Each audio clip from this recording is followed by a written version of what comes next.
Baik, kita mulai saja ya. Assalamualaikum warahmatullahi wabarakatuh.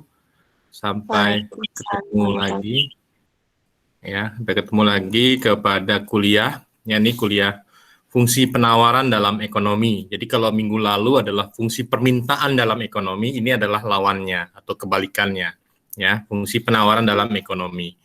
Jadi hari ini kita pertama adalah belajar tentang teori penawaran dalam ekonomi. Yang kedua adalah fungsi penawaran dalam perhitungan. Ya, jadi kalau minggu lalu ya kuliah sebelumnya adalah fungsi teori permintaan dalam ekonomi dan perhitungan fungsi permintaan. Nah, kalau kali ini kita adalah fungsi penawaran. Oke, ya. Di kuliah permintaan ada yang mau bertanya enggak? Apa sudah cukup? Oke ya, jadi Anda harus paham ya. Jadi karena ini adalah kebalikannya, berarti memang nanti Anda harus memahami kedua hal ini ya, permintaan dan penawaran. Karena memang ini adalah dasar dalam ekonomi ya. Jadi kalau Anda sebagai seorang sarjana ekonomi yang pasti dibawa adalah dua hal ini ya, hukum permintaan dan hukum penawaran atau supply demand theorem ya. Jadi teori demand dan supply atau teori permintaan dan penawaran. Ini dasar dalam ekonomi karena itu Anda harus paham ya. Nah, oke, kita masuk ke dalam ini. Tujuan pembelajaran ya dalam kuliah ini adalah teori penawaran dan fungsi penawaran dalam perhitungan. Jadi teori dan hitungan ya, sekali lagi. Anda harus paham teorinya. Anda harus paham teorinya baru bisa melakukan perhitungan-perhitungannya. Oke. Nah, ini adalah teori penawaran. Ya, jadi kita lihat di sini. Ya, teori penawaran dalam ekonomi, ya, penawaran dalam bahasa Indonesia. Tapi dalam bahasa Inggrisnya dikenal dengan nama supply. Makanya diadopsi dengan istilah supplier. Supplier itu apa? Penjual, kan ya. Nah, itu berasal dari bahasa Inggris ya, dari kata supply ya. Nah, terus di Indonesia kan menjadi penawaran. Nah, karena dia diadopsi dari kata supply, maka disebut kadang sering kita dengar supplier. Supplier itu apa? Orang yang menjual barang, menyuplai barang, gitu ya. Nah, sehingga penawaran itu menunjukkan kemampuan daya jual dalam rupiah, ya, terhadap suatu barang dalam unit. Jadi kalau orang jual barang itu, biasanya kalau harganya lagi tinggi, dia akan terus supply barang. Ya, makanya supplier kalau pas mau lebaran itu dia akan supply terus barang. Kenapa? Contohnya, kalau pada saat mau lebaran, Anda lihat di supermarket, ya, banyak apa? Banyak sirup, banyak makanan kaleng, ya, kue-kue kering dan sebagainya disuplai. Dan itu tiap kali habis supplier akan terus supply barangnya. Dan harganya lumayan naik, ya, lumayan naik. Karena itulah kesempatan mereka untuk menjual barang dalam jumlah banyak. Kenapa? Karena pada saat harga dinaikin pun konsumen akan membeli. Ya, kenapa? Karena itu adalah momen atau ada perayaan, ada hari-hari besar yang merupakan kesempatan buat supplier menyuplai barang lebih banyak. Kenapa? Mereka menjual dengan harga yang tinggi pun pasti dibeli gitu. Nah, sehingga apa? Penawaran itu menunjukkan kemampuan daya jualnya, ya, daya jual dalam rupiah dan terhadap suatu barang dalam unit.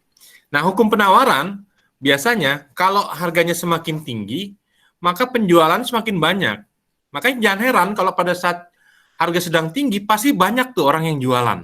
Contohnya apa?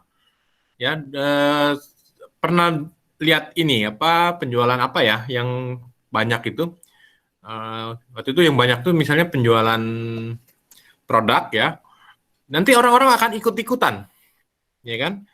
Orang akan ikut-ikutan jual. Nah, pada saat orang semakin banyak yang jual, berarti nanti akan menyebabkan jumlah barang berlebih. Nah, kalau jumlah barang berlebih, nanti harganya akan turun.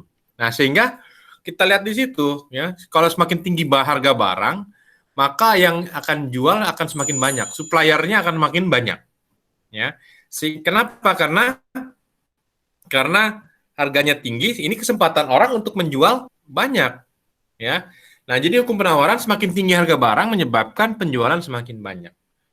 Nah, gitu juga sebaliknya, semakin rendah harga barang, maka menyebabkan penjualan semakin sedikit. Ya, kebalikannya. Kalau harganya murah, ya siapa sih yang mau masuk jualan? Ya. Jadi kalau harganya makin murah, ya orang malas lah jualan gitu ya. Makanya perhatikan pada saat ada yang musim mangga misalnya, harganya sedang tinggi tuh, ya. harga sedang tinggi kan, ya penjualnya makin banyak kan.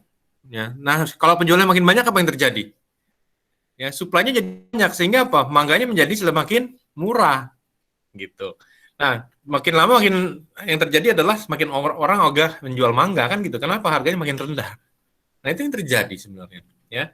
Nah, orang yang melakukan penawaran ini disebut sebagai penjual atau supplier tadi, ya.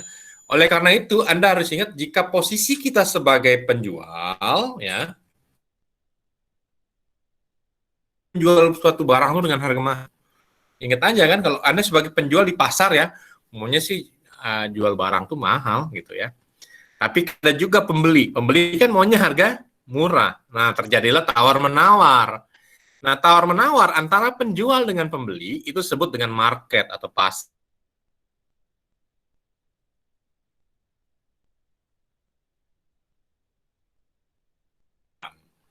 Ya, penjual maunya jualnya barangnya mahal, pembeli maunya beli barangnya murah.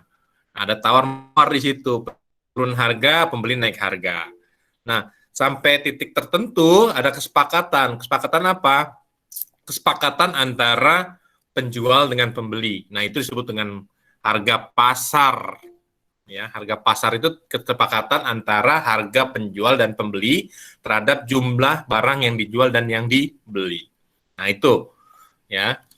Nah, sampai sini ada yang mau bertanya? Cukup jelas ya. Jadi ingat aja. Jelas, Pak. Ya. Jadi ingat aja kalau permintaan itu kita sebagai pembeli maunya harganya itu murah, dapatnya banyak. Kalau permintaan atau dalam arti demand. Kalau penawaran ya, kita sebagai penjual maunya jual barang itu mahal dan sebanyak mungkin. Gitu ya. Nah, jadi penawaran itu disebut juga dengan supply. Makanya orang yang menyuplai barang disebut dengan supplier. Nah, itu yang terjadi. Oke. Nah, fungsi penawaran dalam supply demand ya, supply. Semakin murah harga suatu barang, penawaran akan barang ya akan turun. Kenapa? Penjual biasanya malas kalau harganya murah, dia akan cenderung malas. Kenapa? Untungnya kecil. Gitu ya. Tapi sebaliknya semakin mahal satu barang, maka dia akan menyuplai barangnya lebih banyak. Ya. Nah, sekali lagi posisinya adalah sebagai penjual. Kenapa? Karena kalau harga sedang murah maunya jual barang sedikit, kalau harga sedang mahal maunya jual barang banyak. Logikanya kita aja lah di pasar sebagai penjual maunya kan harganya mahal, terjualnya banyak. Tapi kalau kita ke pasar sebagai pembeli maunya harganya murah, dapatnya banyak kan gitu. Gitu-gitu aja kan ya. Jadi logikanya seperti itu aja. Nah, dalam fungsi persamaan dilambangkan dengan tanda positif. Kalau minggu lalu fungsi permintaan itu tandanya negatif. Ya, kalau penawaran positif tandanya. Artinya searah antara harga dengan penawaran. Ya, semakin mahal harganya, maka semakin banyak barang yang ingin dijual atau ditawarkan, gitu ya. Makanya penawaran barang yang ditawarkan. Nah, lihat di sini, ya, fungsi penawaran Q sama dengan A plus BP. Oke. Nah, kalau minggu lalu fungsi permintaan Q sama dengan A min BP. Ya, ingat ya. Jadi kita lihat di sini, kalau penawaran itu plus BP. Yang mana yang plusnya? BP-nya yang plus. Gitu. Nah, pertanyaannya, kalau Q sama dengan min A plus BP, itu penawaran bukan? Ya, penawaran. Kenapa? Karena yang plus adalah BP-nya. Gitu ya. Oke, Q adalah penawaran jumlah barang yang akan dijual. Ya, jadi ini adalah jumlah unitnya. Berapa sih barang yang dijual? P ini adalah harga barang yang akan dijual. Jadi berapa barang yang dijual itu tergantung harga barang. Ya, barang yang akan dijual itu tergantung pada harga barang. Gitu ya. Oke. Nah, A adalah konstanta fungsi penawaran, B adalah slope ya. Nah, kita lihat di tanda positif pada fungsi penawaran ini ya, Q sama dengan A plus BP ini adalah tanda positifnya. Ingat serangkaian ya, serangkai. Jadi kalau Anda melihat nanti Q sama dengan A min Q sama dengan min A plus BP, tetap aja itu nanti masuknya dia ke supply ya. Oke. Nah, menunjukkan harga murah maka penawaran barang menurun, atau harga mahal maka penawaran barang meningkat. Ya, ini kan lawannya aja dari yang kuliah minggu lalu ya, lawannya atau kebalikannya ya. Jadi Anda harus memahami keduanya ya, antara demand dengan supply itu saling saling apa namanya, saling ini ya, saling berlawanan. Intinya begitu aja ya. Dan ingat, yang menghafalnya dengan sangat mudah, demand Anda sebagai pembeli ya, supply atau penawaran Anda sebagai penjual. Itu aja. Logikanya itu aja. Jadi apa namanya? Anda bisa pakai logika sendiri ya, nggak usah dihafal, tapi dengan logika saja. Ya, dengan logika seperti itu Anda bisa dengan sangat mudah untuk apa namanya, untuk apa ya, tidak menghafal ya, untuk memahami, untuk mengerti ya, untuk mengerti. Oke. Nah, kita lihat di sini teori fungsi penawaran ya. Ini kalau minggu lalu kan sama bentuk modelnya, tapi bedanya adalah nanti kita lihat di sini adalah yang ditawarkan dengan yang dibeli ya. Kalau di sini adalah yang ditawarkan. Kalau minggu lalu yang dibeli gitu ya. QX adalah jumlah barang X yang ditawarkan, PX adalah harga barang X dan seterusnya. Jadi kita logikanya begini. Kalau X-nya itu adalah harga itu adalah daging sapi, ya, kan gitu logikanya.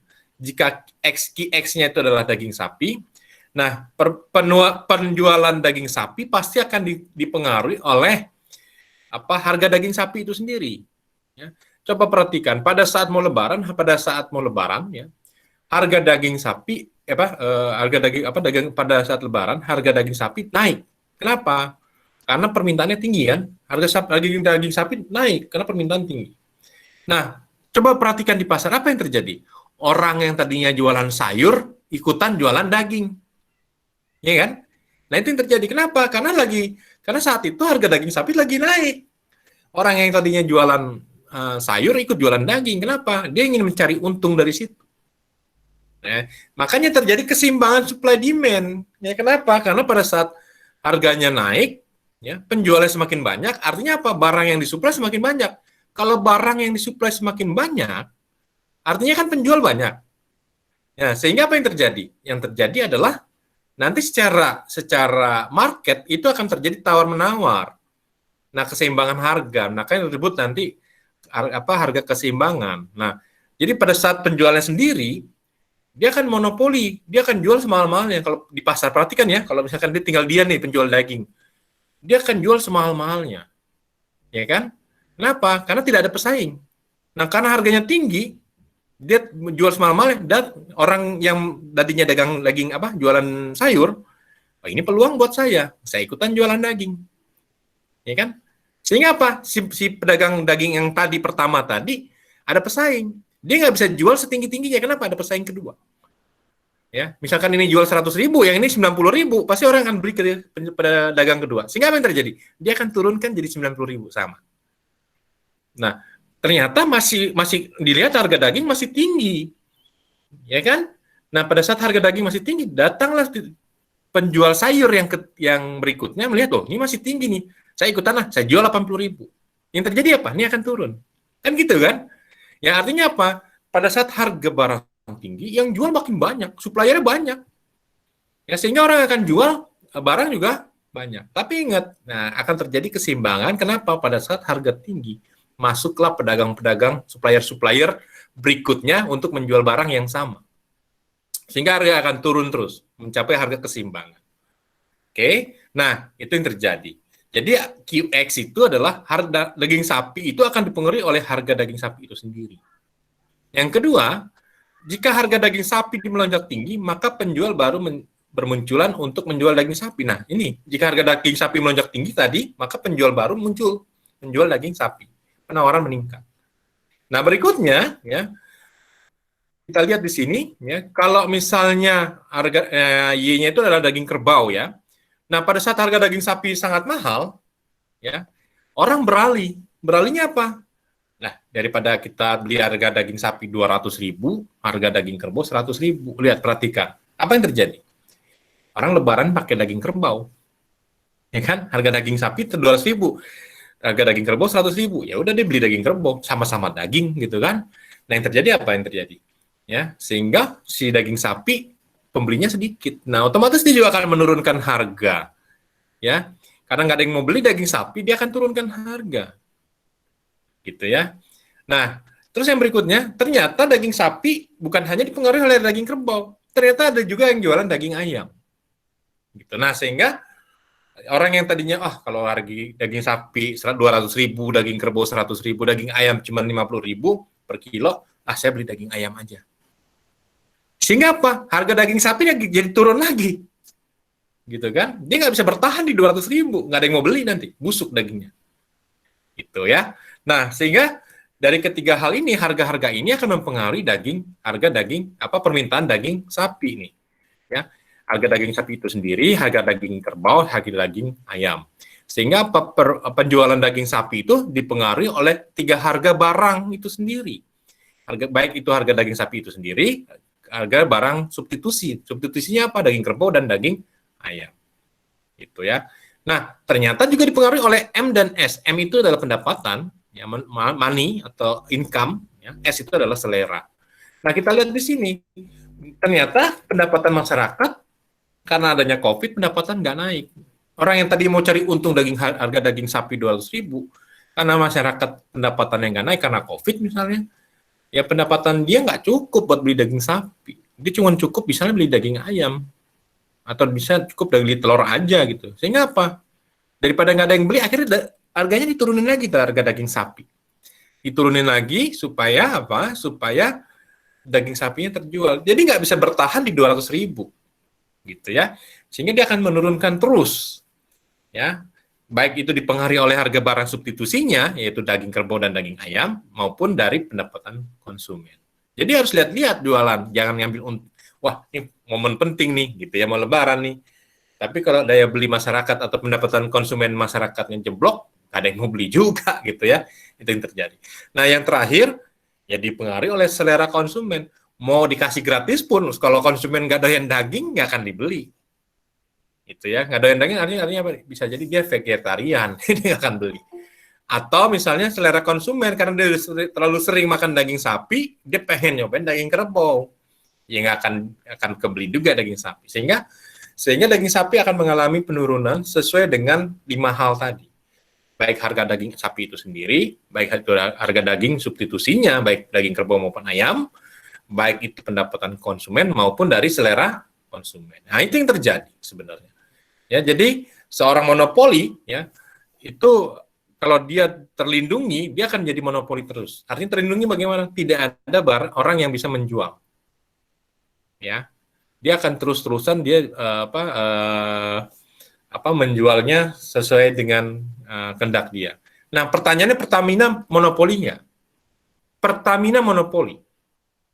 Karena satu-satunya yang bisa mensuplai BBM itu Pertamina atau gas ya, Pertamina. Cuma dia monopoli yang tidak murni. Kenapa? Karena harga ditentukan oleh pemerintah. Gitu ya. Kalau dia misalnya tidak ditentukan oleh pemerintah, dia bisa jual berapa aja. Ya, dia bisa jual berapa aja. Kenapa? Karena itu adalah komoditas rakyat banyak, orang pasti perlu. Sehingga apa? Ya, dia akan jual semaunya. Nah, untuk kasus-kasus Pertamina itu tidak bisa dengan teori biasa ya, karena dia monopoli yang ditentukan harganya oleh pemerintah. Ya, logikanya kan gini, semakin hari semakin banyak nggak pembeli bensin, makin banyak kan? Taunya dari mana? Itu penjualan mobil sama penjualan motor makin banyak. Artinya kan yang beli bensin makin banyak, benar ya? Logikanya penjualan kan semakin banyak. Kenapa harganya nggak pernah naik, malah kadang-kadang diturunin? Nah, karena pemerintah sudah patok harga. Jadi nggak bisa bergerak gitu, ya nggak bisa bergerak. Jadi mau berapapun harga permintaannya atau penjualannya, dia nggak bisa naikin harga. Kenapa? Pemerintah sudah patok harganya. Nah, itu yang disebut dengan pemerintah mengatur ya barang-barang penting. Kalau nggak hancur negara ini. Ya listrik, ya siapa yang bisa supply listrik? PLN. Jumlah rumah makin banyak nggak? Makin banyak. Kok harganya nggak naik-naik misalnya? Kok harganya segitu-segitu aja? Padahal kan logikanya makin banyak yang pasang listrik, makin banyak rumah, makin banyak yang pasang listrik. Tapi kok nggak naik segitu aja? Ya karena sudah ditentukan oleh pemerintah. Coba kalau itu tidak dipegang oleh negara, dipegang oleh swasta, Pertamina, gas, listrik dipegang oleh pedagang, oleh pengusaha, apa yang terjadi? Kita nggak bisa makan kayaknya. Kenapa? Karena penjualannya semakin lama semakin banyak. Nah, kalau penjualan semakin banyak, berarti harganya semakin tinggi. Ya, kalau semakin tinggi, nah, kita mau makan apa, gitu ya. Nah, itu yang terjadi. Nah, sehingga pemerintah memegang apa namanya komoditas-komoditas penting yang digunakan oleh rakyat, ya, BBM, gas, listrik, air dan sebagainya. Itu tidak dilepas ke swasta. Kalau dilepas ke swasta, teori ini ya kolaps ya, masyarakat kita nggak akan sanggup beli, gitu ya. Nah itu yang terjadi ya. Nah makanya dalam teori fungsi penawaran ada namanya barang komoditas penting, ada komoditas pasar. Ya kalau komoditas penting tadi ya bensin, gas, listrik, air, PDAM itu dipegang oleh negara. Tapi kalau ini komoditas pasar ya, karena orang berusaha ya daging sapi, ayam dan sebagainya itu komoditas pasar, ada di pasar secara umum. Ya, tapi tetap aja pemerintah juga mengatur sebenarnya. Ngaturnya gimana? Dia tidak bisa mematok harga. Pemerintah tidak bisa mematok harga, tapi suplainya yang dipengaruhi. Contohnya, ya pada saat harga beras tinggi, ya, kan pernah ya beras sampai 20.000 per kilo. Pemerintah tidak bisa patok karena harga itu ada di pasar. Nah, yang dipengaruhi apa? Disuplai aja yang banyak sama pemerintah berasnya, sehingga harganya akan turun. Nah, itu yang terjadi. Harganya tidak bisa dipatok karena itu adalah komoditas pasar. Ya. Tapi kalau yang bensin, ya, listrik itu dipatok harganya oleh pemerintah. Gitu, ya. Oke, sampai situ paham ya? Di dalam teori penawaran, ya. Oke, selanjutnya, nah kita ingat hukum penawaran, ini hubungan antara P dan Q, ya. Pada saat P-nya naik, P itu ini ya, ingat P itu yang ke arah atas, Q-nya ini, ya, Q, yang ke arah kanan, ya. Hubungan antara P dan Q, ya, P dan Q. Kita lihat pada saat P-nya naik, P-nya naik, ini makin ke atas, ini kan makin ke atas nih, ya. Kita lihat P-nya naik, ya, maka Q-nya akan naik. Lihat, P-nya makin ke atas, Q-nya makin ke kanan. Artinya apa? Sama-sama naik. Nah, dalam hukum penawaran gitu. Kalau yang kemarin, yang permintaan, dia kan makin turun kan? Pada saat P-nya turun, Q-nya makin banyak kan gitu ya? Makin ke kanan. Tapi kalau di penawaran, P naik, Q-nya naik. Gitu. Nah, kalau P-nya turun, Q-nya akan turun. Gitu. Ya. Jadi kalau P naik, Q naik dari kiri ke kanan. Kalau P turun, ya, Q turun dari atas ke bawah. Ya, kiri bawah. Gitu ya. Nah, dalam persamaan dilambangkan dengan tanda positif, ya, ini. Ya, fungsi penawaran A sama dengan plus BP. Ingat, Pak, selalu serangkai plus BP-nya. Ya, plus BP-nya. Boleh dibalik nggak? Q sama dengan BP min A. Itu fungsi penawaran bukan? Fungsi penawaran. Kenapa? Karena plus BP-nya selalu serangkai. Gitu ya. Jadi jangan sampai Anda bingung sendiri nanti. Ya. Kecuali kalau A min BP, itu fungsi permintaan, sudah jelas. Jadi paketnya adalah plus BP, ya. Kalau plus BP pasti penawaran. Ya. Min BP pasti permintaan. Ya. Kalau misalkan plus BP min A, itu penawaran bukan? Penawaran, karena yang dilihat adalah plus BP-nya. Gitu ya. Oke. Nah, kita lihat di sini, ya. Ini adalah harga minimal, tidak ada yang mau jual. Jadi kita lihat di sini pada saat P di sini, ya. Ini adalah harga maksimal. Nah, barang yang dijual adalah sebesar maksimal juga di sini. Ya. Nah, pada saat harganya paling rendah, ya, sebesar ini, yang kuning ini, ya nggak ada yang mau jual, gitu. Karena terlalu murah harganya. Modal aja, mungkin jual modal aja di sini. Sehingga ngapain saya jual modal? Nggak mau jual. Ya. Nah, ini disebut dengan A nih. Titik A nih itu di sini. Ya, titik A-nya itu di sini. Mulai dari sini. Logikanya gimana? Kalau misalnya nggak mau jual, berarti kan Q sama dengan 0. Ya, Q sama dengan 0. Nah, maka disinilah P. Gitu. Ya. Oke. Nah, jadi kita lihat di sini, nah semakin tinggi harganya, maka semakin banyak yang dijual. Kalau harganya minimal, nggak ada yang mau jual barang. Karena harganya 0. Barang yang dijual 0 karena harganya terlalu murah, gitu ya. Oke, tujuan yang pelajaran 2 adalah fungsi penawaran Anda berarti berhitung, tadi teorinya, sekarang adalah penawaran untuk perhitungan. Contoh 1, ya, ini sebenarnya kayak minggu lalu. Kalau minggu lalu kan barang kita lihat ya, makin murah makin banyak yang dibeli, gitu ya. Kalau ini kita lihat, kalau bajunya harganya 65, terjual 125. Kalau 75 terjual 145. Nah, logikanya gini. Kalau ini naik nih, ini naik nih, ya. Harganya naik dari 65 jadi 75. Dari 125 naik jadi 145. Itu udah pasti fungsi penawaran. Ya, ingat ya. Kalau minggu lalu kan enggak. Kalau minggu lalu kan kalau ininya naik, bajunya naik, harganya turun, itu permintaan. Ya. Tapi kalau di sini jumlah harganya naik dari 65 jadi 75. Naik ya, naik 10. Bajunya dari 125 naik jadi 145. Berarti naik 20. Ya kan? Nah, itu udah pasti fungsi penawaran. Kenapa? Harganya naik, penjualan naik. Nah, kan logikanya begitu. Ya, tadi di teori yang pertama, jika penjualan naik, maka menyebabkan harga apa? Jika harga naik, penjualan naik. Ini kan teorinya, ya. Artinya terpenuhi ya. Nah, jadi gitu teorinya, ya. Nah, tunjukkan bentuk fungsi penawaran dan gambarkan kurvanya. Dan Anda harus bisa membuat fungsi penawaran dan gambarkan kurvanya. Ingat rumus yang kuliah kedua, fungsi linear. Y sama dengan Y sama dengan Y kurang Y1, X2 kurang X1 sama dengan Y2 kurang Y1, X kurang X1. Nah, kita misalkan Y itu adalah P. Kenapa Y itu adalah P? Karena P itu di sini. Nah, biasanya di dalam matematik, di sini adalah bentuknya adalah Y. Ya kan? Di kanan itu adalah X, kan gitu. Nah, sehingga kita misalkan Y sama dengan P, X sama dengan Q. Nah, kita buat seperti itu. Ya, maka menjadi P kurang P1, Q2 kurang Q1, kan gitu ya, tinggal ganti aja. Sama dengan P2 kurang P1, Q kurang Q1.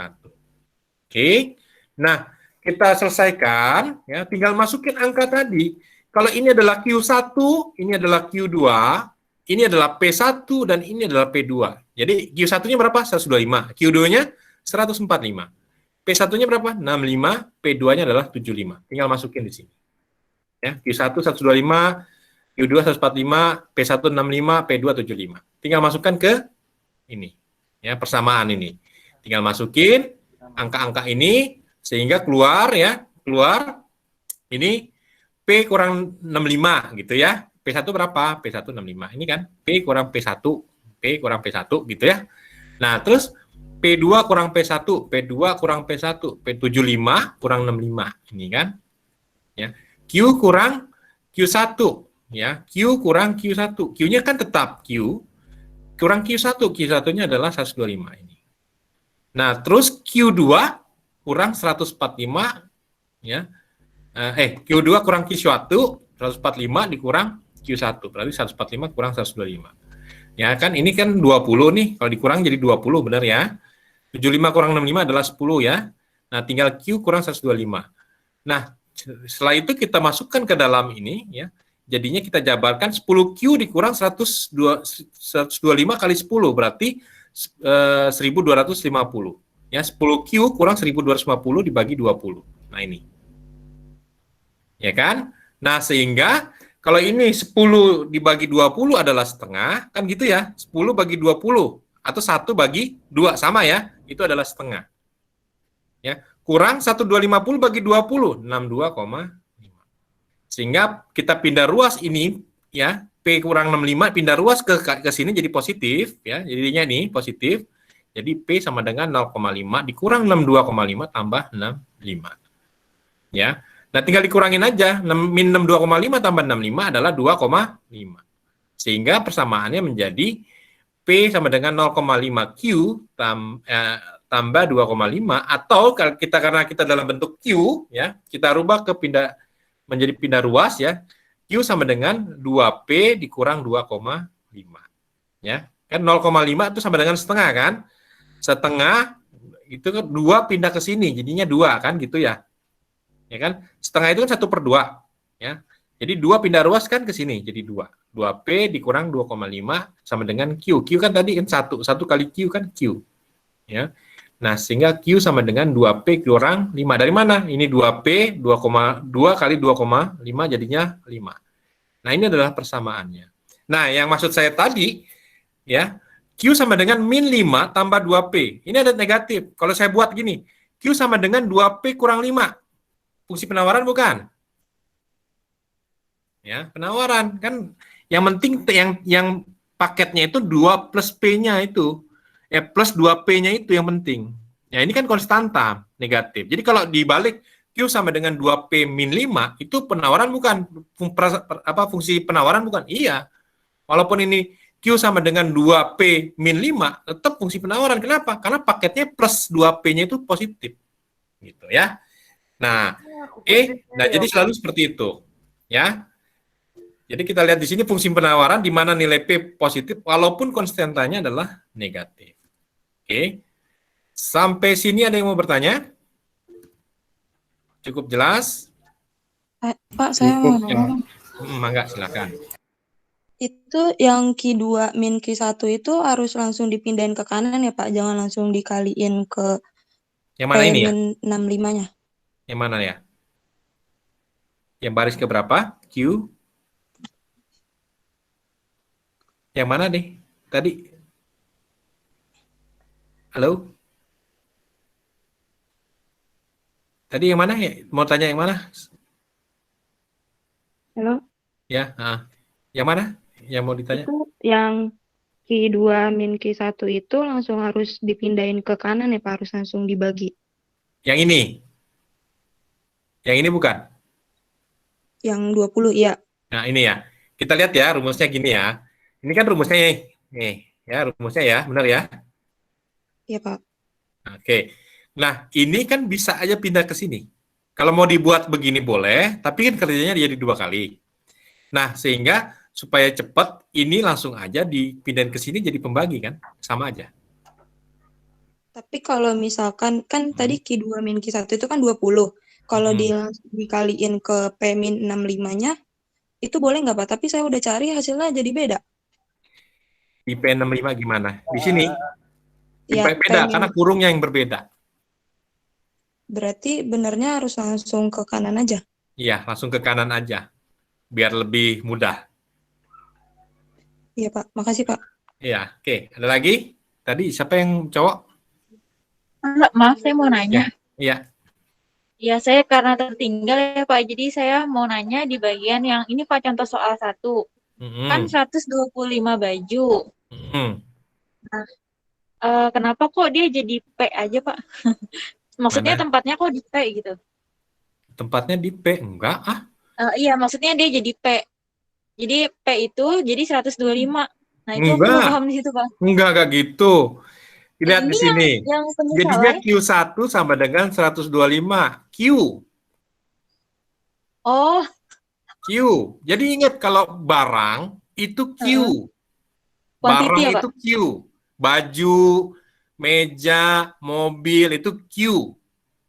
Tapi kalau P itu harga. Harganya mana? Ini kan disebutin. Baju itu barang bukan? Barang. Dia dalam bentuk Q. Ya. Iya Nah, Pak. P itu adalah P, harga. Jadi disebutin kalau harganya 65.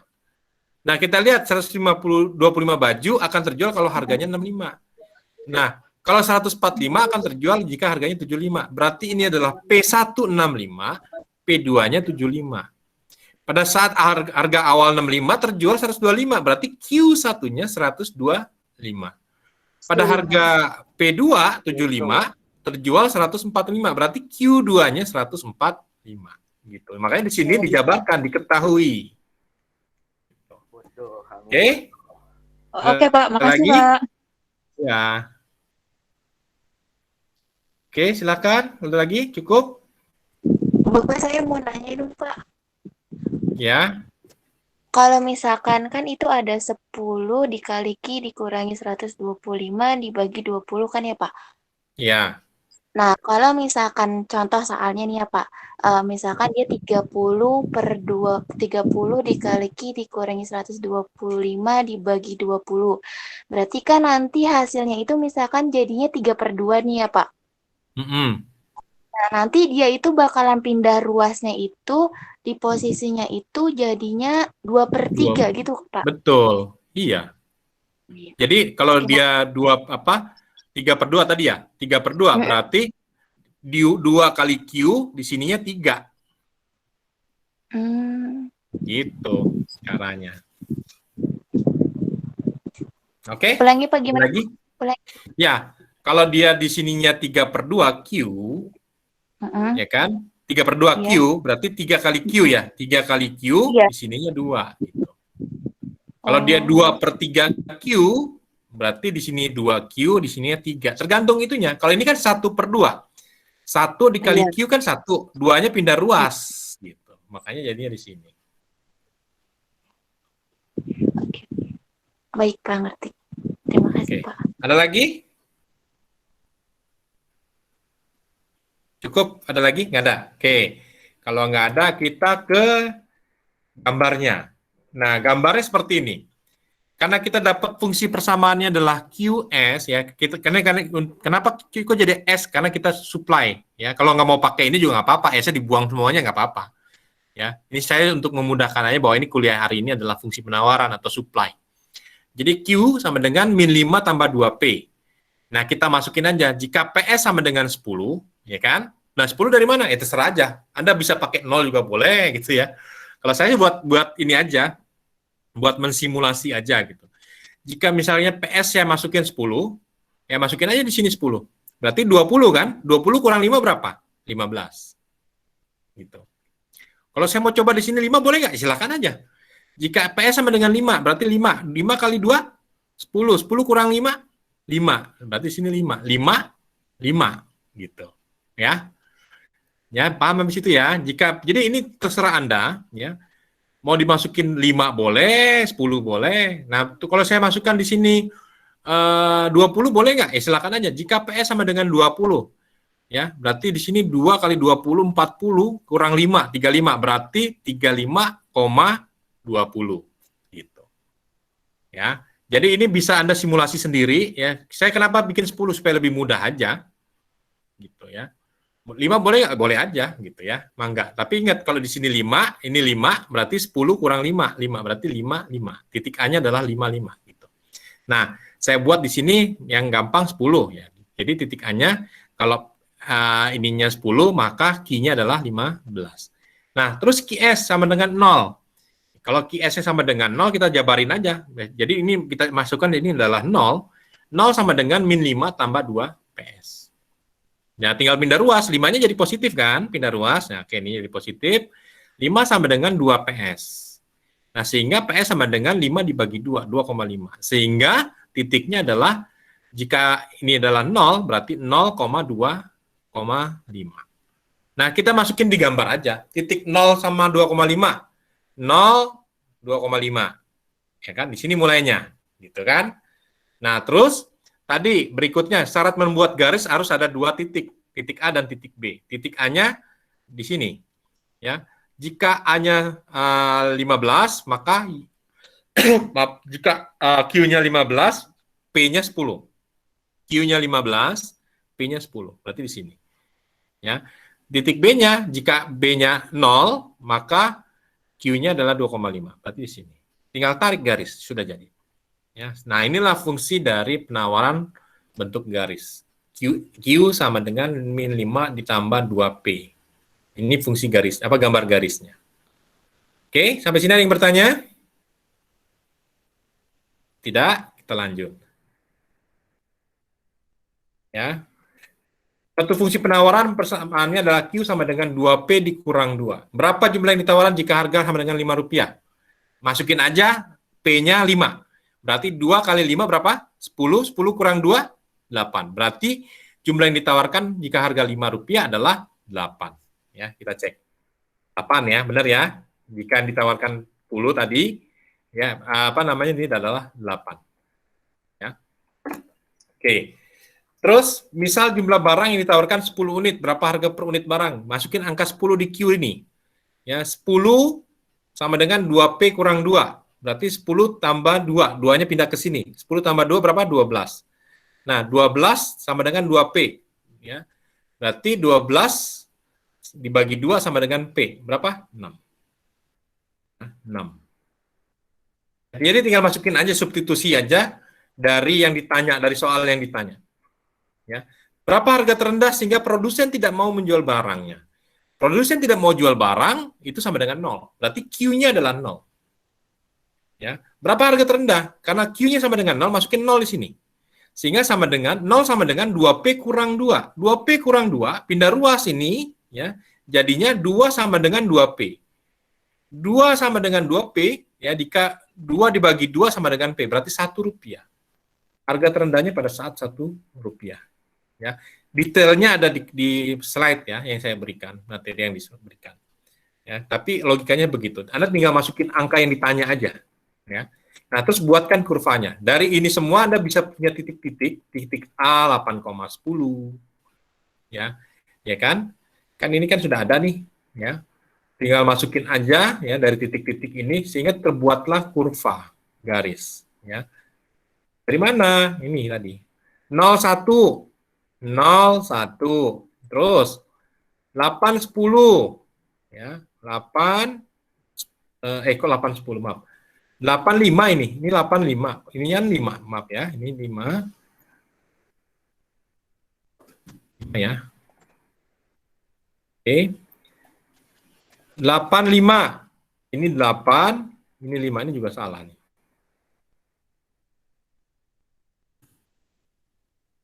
Ya. Oke, ya. 85 gitu ya. Nah, terus berapa lagi? 10 6. 10 6.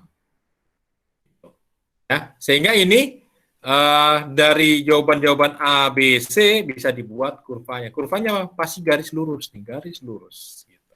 Nah, karena ini adalah bentuk kurva yang sudah ditentukan menjadi fungsi persamaan. Gitu ya. Oke, ini nanti dikoreksi aja ya yang ada di mana di slide ya, supaya apa namanya benar ya. Oke, sampai sini ada yang mau bertanya?